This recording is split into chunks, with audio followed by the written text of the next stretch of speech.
Jadi ya kalau saya dilihat dari saya jelaskan ya, karena Insanul dari tadi takut dia mau bicara karena ini kan dia lagi berdamai dengan dirinya sendiri untuk bisa bagaimana nanti melakukan satu upaya-upaya dia lakukan dengan ya, karena kan ini dia berusaha ya gimana cara jangan sampai salah penafsiran ya. Jadi apapun yang dilakukan Insanul jangan sampai ini dia kan lagi ada upaya untuk bisa berdamai. Tentunya ini yang dia dia upayakan selama ini ya.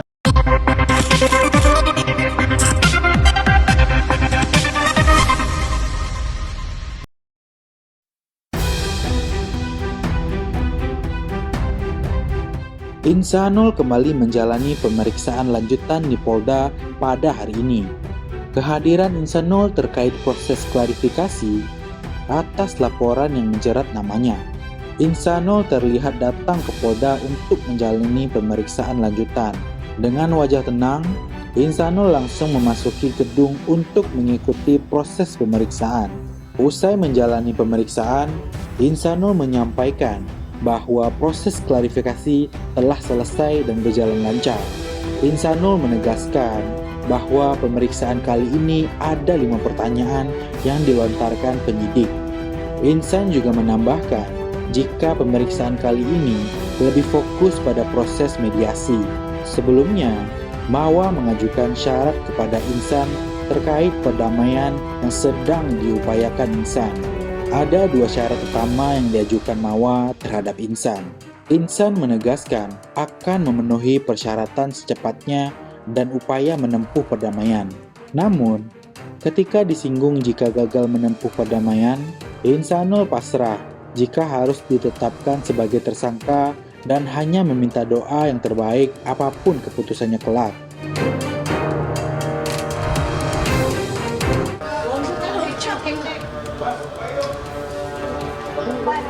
Hari ini sudah selesai pemeriksaan klarifikasi di Kamnek 3 Polda Metro Jaya, unit Kamnek 3, dan alhamdulillah semua berjalan lancar karena pertanyaannya hanya sebatas mempertegas mengenai perdamaian. Jadi ada 5 pertanyaan tadi. 5 pertanyaan sudah dijawab oleh Insanul, dan alhamdulillah tadi dari 5 pertanyaan itu mengkerucut kepada proses perdamaiannya, artinya sudah dinyatakan damai ya secara secara hukum ya. Artinya BAP ini kan bagian penting untuk minta berita acara apa yang sudah dilakukan restoratifnya, bagaimana perdamaiannya, terus siapa aja yang datang. Terkait gimana proses perdamaiannya aja sih, apa bisa damai? Yang terpenting itu perdamaian ini udah berjalan lancar ya, tinggal nanti proses-proses yang lain yang akan kita jalani mungkin Mas Insanul nanti sambil berjalan ya. Mudah-mudahan doakan apa yang menjadi nawaitunya Mas Insanul ini bisa terwujud ya. Ya, doakan aja yang terbaik pastinya buat menjunjung perdamaiannya. Jadi saya tegaskan di sini kalau masalah 2 syarat ini mungkin kita akan lakukan secepat mungkin ya. Mungkin kalau nggak hari ini besok, tapi nanti akan saya kabarin, akan saya informasikan kepada rekan-rekan media semua agar ini cepat dilakukan prosesnya, nggak berlama-lama. Kita juga maunya cepat. Jadi nanti tinggal selanjutnya ya untuk bisa dilakukan proses-proses lain demi untuk bisa menempuh mediasi ini. Nggak ada. Semua bukannya kesulitan nyiapin, tapi memang waktunya karena saya baru pulang dari luar kota, Mas Insan maunya didampingin saya, dan saya juga kemarin habis pasca daripada pertemuan dengan Mawa, saya langsung keluar kota pada waktu itu. Jadi karena waktunya belum sempat, jadi kemungkinan hari ini kalau nggak besok. Jadi ya kalau saya dilihat dari saya jelaskan ya, karena Insanul dari tadi takut dia mau bicara karena ini kan dia lagi berdamai dengan dirinya sendiri untuk bisa bagaimana nanti melakukan satu upaya-upaya dia lakukan dengan dia, karena kan ini dia berusaha ya gimana cara jangan sampai salah penafsiran ya. Jadi apapun yang dilakukan Insanul jangan sampai ini dia kan lagi ada upaya untuk bisa berdamai. Tentunya ini yang dia dia upayakan selama ini ya. Gitu. Ya, insya Allah sih. Enggak, Bang. Dua, yang pertama permintaan maaf kepada keluarga. Yang kedua, bukti bahwasanya sudah menikah. Maaf, nggak usah dibahas soal itu ya. Yang pasti untuk semua pihak, untuk kita berharap bisa menjunjung perdamaian. Kita doakan aja yang terbaik semuanya. Kalau namanya mediasi tidak terwujud, proses hukum masih berlanjut, tentunya tetap harus dihadapin ya, tetap harus dihadapi. Biar mau tahu ya, sekedar. Kita Mawa kan yakin banget nih, mau dia udah yakin buat bisa sama kamu dari kamu sendiri. Doakan aja yang terbaik buat semua jalannya. Ya kita lihat itu kan hal privasi ya, jadi ya nanti pokoknya dari rekan-rekan semua aku berharap supaya didoakan aja yang terbaik buat semuanya. Masih. Semua sudah ada, jadi nanti akan disampaikan ke ke media ya bahwa ada segala sesuatu sudah dilakukan ya antar PH kan ini. Jadi nanti biar antar PH yang bisa Bertemu dengan keluarga Mawa, bagaimana? Seperti apa? Ya seperti pada umumnya bertemu keluarga dua pihak. Bang, kalaupun mediasi, tadi saya melanjutkan mediasi tidak terjalin dengan baik dan benar, siap menjadi tersangka, Bang? Kita doakan aja jalan terbaik.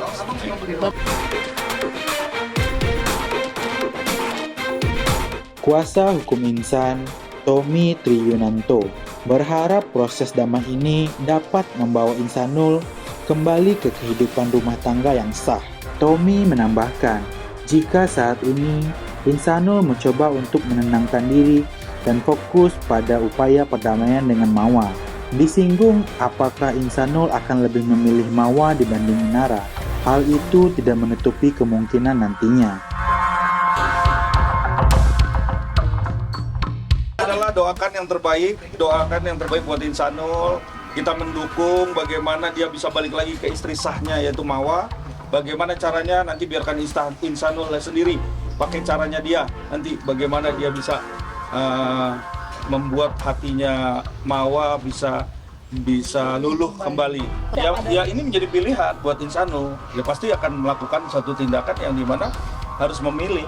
Berarti ada kemungkinan Insanul akan melepaskan Inara? Ada kemungkinan. Jadi ya rekan-rekan, oke? Jadi intinya sekarang Insanul nih pengen menenangkan diri dia tadi, dia nggak takut ada salah statement ataupun apa. Yang penting intinya sekarang ini ada fokus bagaimana bisa berdamai dulu ya.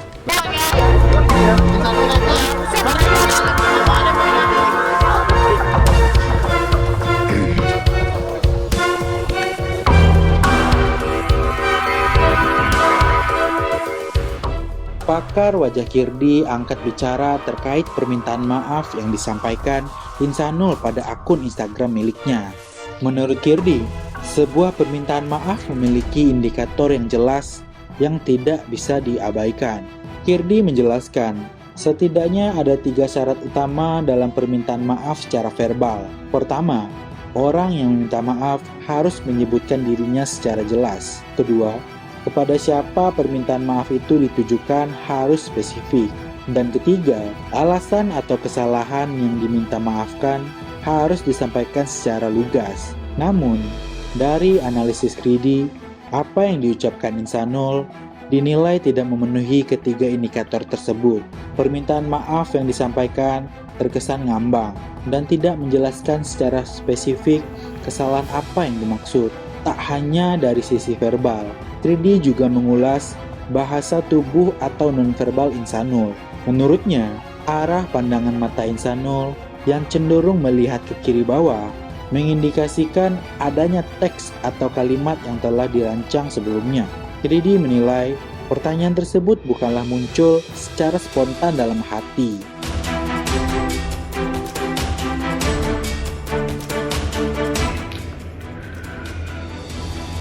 Assalamualaikum warahmatullahi wabarakatuh.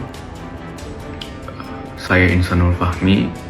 Melalui pernyataan ini, dengan segala kerendahan hati dan kesadaran penuh sebagai manusia yang tidak luput dari dosa, saya ingin menyampaikan permohonan maaf yang sedalam-dalamnya kepada istri saya, Wardati Namawa, beserta ibu dan ayah, juga keluarga besar tentunya yang sangat saya hormati. Saya menyadari sepenuhnya bahwa kekhilafan dan kelalaian saya selama ini telah menorehkan luka yang cukup dalam. Saya sadar saya telah menghancurkan kepercayaan yang dibangun bertahun-tahun. Kita pertama-tama perlu indikator dulu. Kita nggak bisa bilang bahwa permintaan maaf seseorang itu tulus atau enggak kalau nggak ada indikatornya. Itu nggak fair namanya, gitu ya. Ya. Nah, indikatornya itu ada beberapa. Kita bicara data.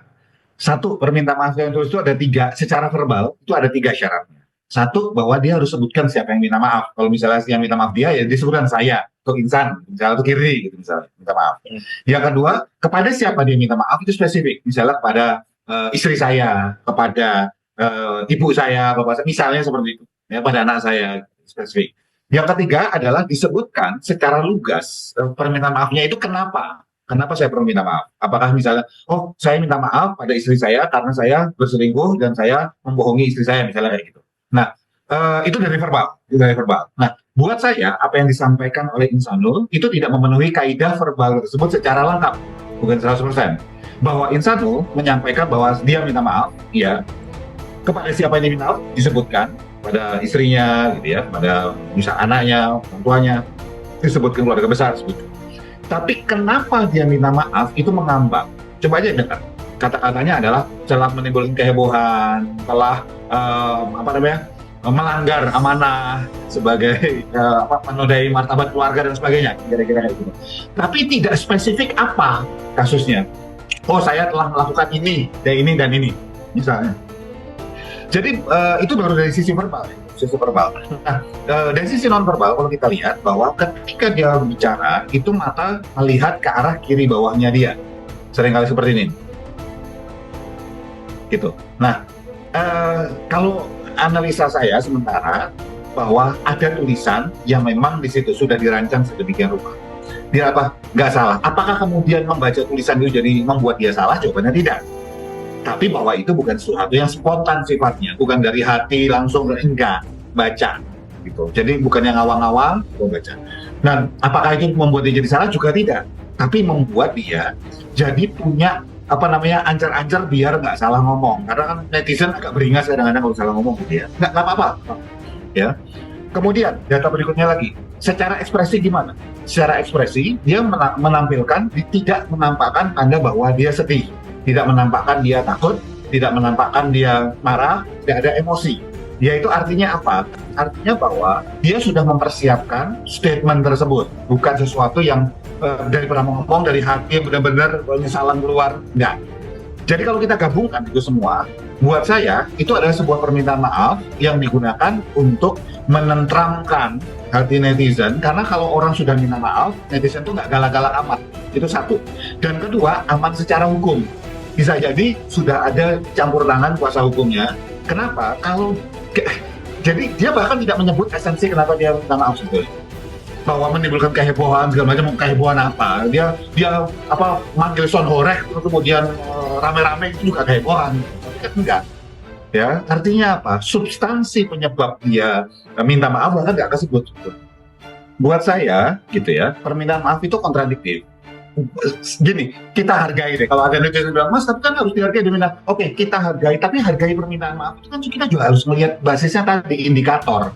Nggak bisa kita menghargai atau menghargai sesuatu nggak susah gara-gara saya nggak suka nih atau saya suka nih, kan nggak boleh, fair namanya.